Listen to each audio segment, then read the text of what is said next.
Hey crafty friends, Christina here from Sunday Memories. I'm back this week to share another rendition of this month's Crafty Copycat Creations.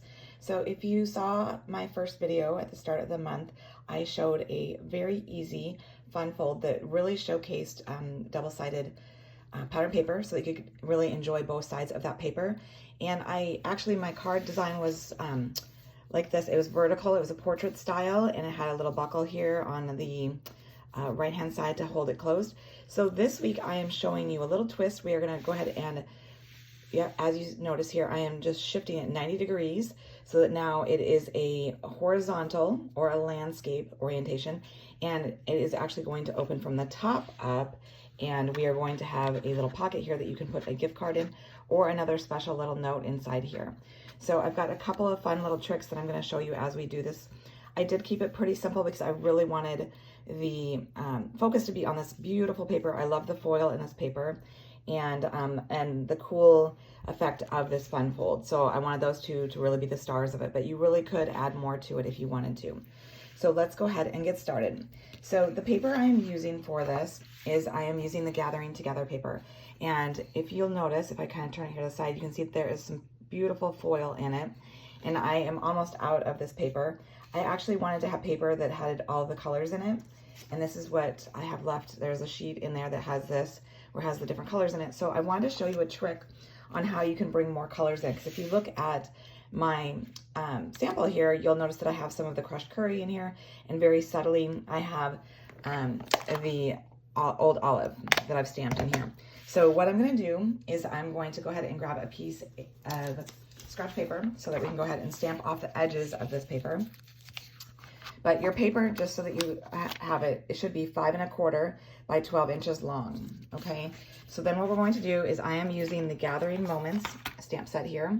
It's a lovely stamp set. I love the sentiments in it, and it's got some great leaves, acorn, mushroom, and some greenery there that you can use.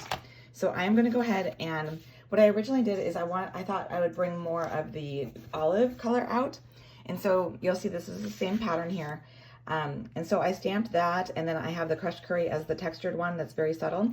But I didn't feel like I liked the vibe of that. I really wanted to help make that foil pop.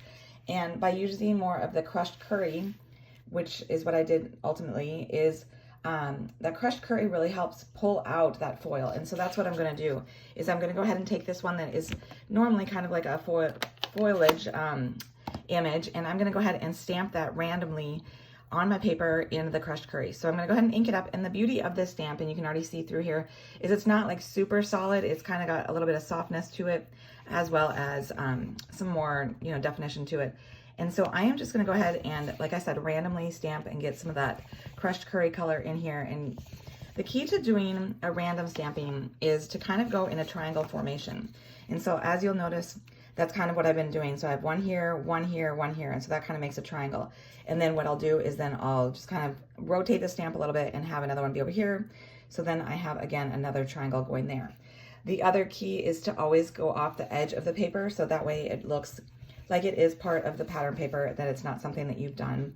And so because this is so much activity in here, even if you don't get a perfect stamped image, it's going to be okay. So don't worry if your stamping isn't totally spot on.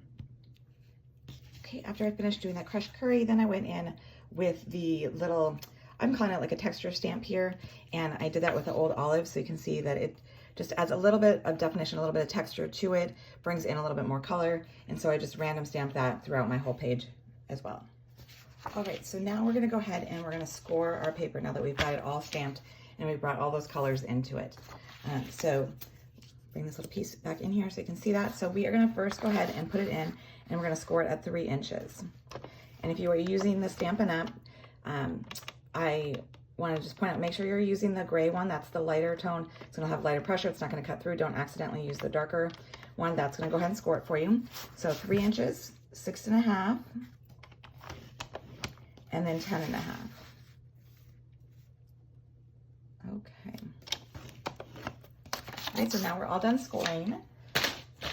So then just go ahead and fold on those lines. And you can fold them both ways if you want to kind of get them moving how you want to. And now is when you're going to have to decide which of the pattern, which sides you're gonna want to be showing. I want to have more of this gold showing. So with my 10.5 side here, I have that going inward. So it's a mountain fold there. And then I have a valley and then another mountain. So that way, when I have it this way, you get a good amount of this foil leaf paper. And then when you actually open up the card, you get an awful lot of it as well. So that's one thing to note when you're doing this, is making sure that you like both sides of the pattern paper that you're using, because you get to see both of them. They both are showcased, both are featured. But also have one side that you really do want to kind of be the focal point of it. And so I wanted to have that kind of pop a little bit more. And so if you'll notice here, I have a little bit of early espresso around the edge. And so what I've done, and this is a trick I've done many times, so you may have seen me do it before. And I should note, these are actually being clearanced out. These are the Stampin' Right markers from Stampin' Up. They have a marker tip here, and then they have a bullet tip so you can do writing. I love these for this very technique for adding color, so it looks like you have more layers, but you don't add that bulk.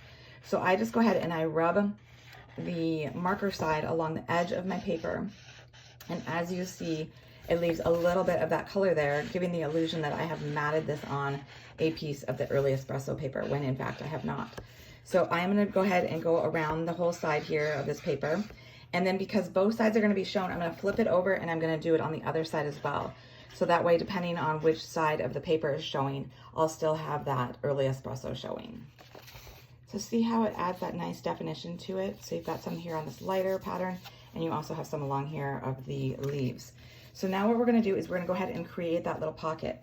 And to do that, I am just going to take some tearing tape, and I'm going to put some on both edges here to go ahead and close that up. One thing I'll note is that I didn't go, you could do 2 strips in here because you could have it be a little bit tighter, because obviously a gift card is not as wide as this is here.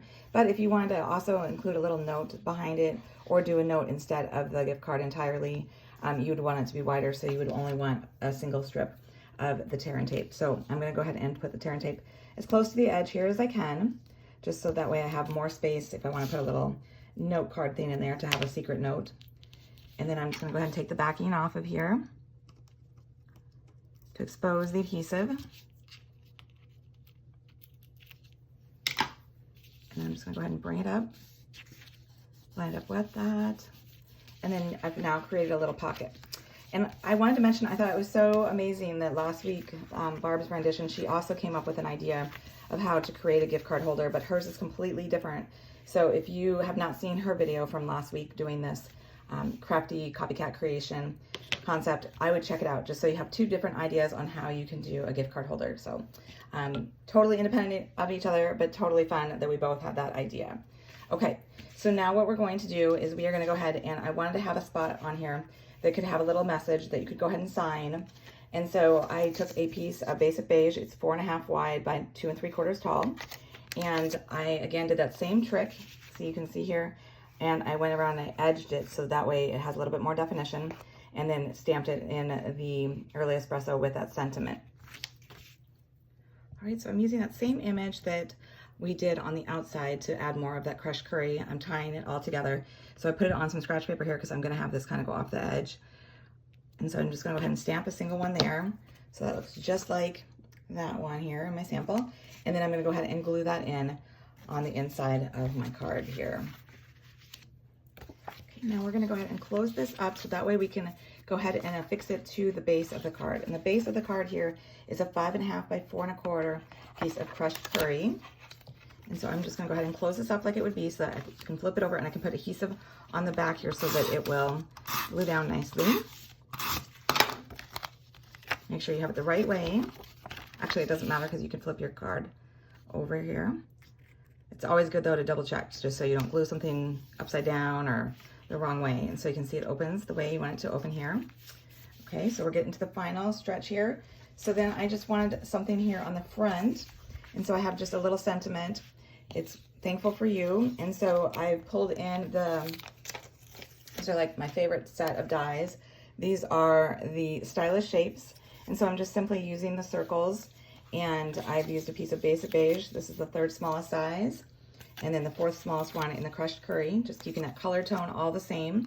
And I'm using the sentiment Thankful for You, and I'm going to stamp that in the early espresso. And I have to say, I just love the font of this stamp set. It is just so pretty. It definitely looks like handwritten, like you just have this beautiful, very easy to read handwriting, and just it gives it a more personal touch to it. So then I'm going to go ahead and glue that onto the crushed curry right there in the center. And then I'm going to grab some dimensionals so that we can have it be lifted a little bit. And the thing that you want to remember is that you do want it to go overlapping, but you don't want to glue it down onto this bottom piece, because then you won't be able to open it up, right? So the 2 dimensionals should just go, I'm putting one right here on the edge, see, so you know that way it won't stick to that bottom. And then I'm going to put one right above it, so that way I have 2 places of contact on there. And then I'm going to go ahead and figure out how I want this to be, overlapping there and straight. Okay, and then the final touch is I'm going to bring in some Cajun Craze and gold dots. Now, Cajun Craze is right here in the leaves, and the gold is in that foil, so it just is the perfect embellishment here. So I am going to go ahead and I'm going to take a large one in the center,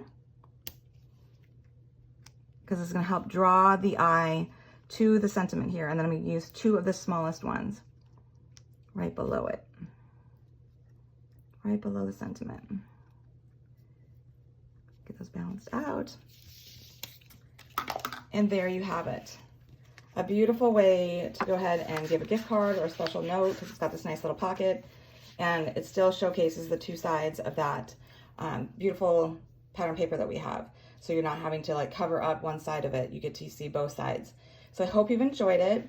We would love for you to do your take on this copycat creation, and be sure to share it in our public Facebook group that we've set up. And be sure to like this video and subscribe to our channel so that you see our future ones. And until next time, stay crafty.